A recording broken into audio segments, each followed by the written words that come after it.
بسم اللہ الرحمن الرحیم۔ السلام علیکم۔ جو خواتین گھر میں مچھلی کا زیادہ استعمال کرتی ہیں ان کے چہرے پر بال اگ آتے ہیں۔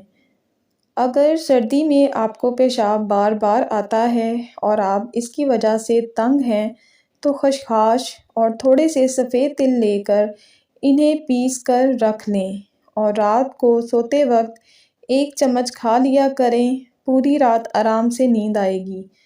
اگر اچانک کان میں شدید درد شروع ہو جائے تو پان کے پتے کا پانی نکال کر چند قطرے کان میں ڈالنے سے درد فوری ٹھیک ہو جاتا ہے۔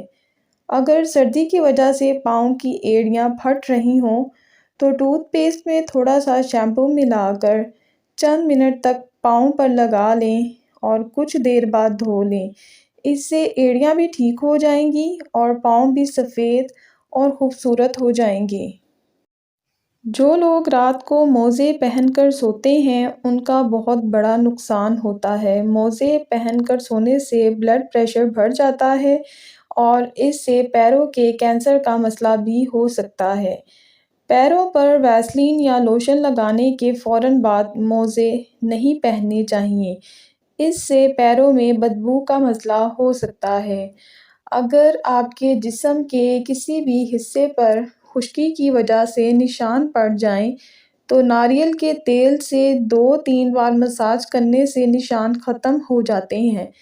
سردی کے موسم میں روز صبح منہ دھونے سے پہلے ایلو ویرا کا پانی منہ پر لگانے سے جلد خشک بھی نہیں ہوتی اور چہرہ ہمیشہ صاف رہتا ہے۔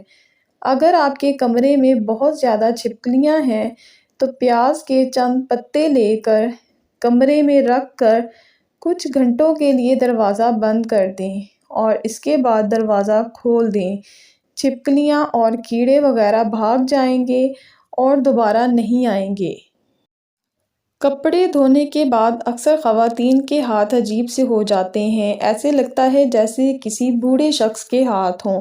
اگر آپ کپڑے دھونے کے بعد ٹوتھ پیسٹ ہاتھ پر لگا کر دھو لیا کریں تو آپ کے ہاتھ بالکل گوڑے چٹے نرم و ملائم ہو جائیں گے۔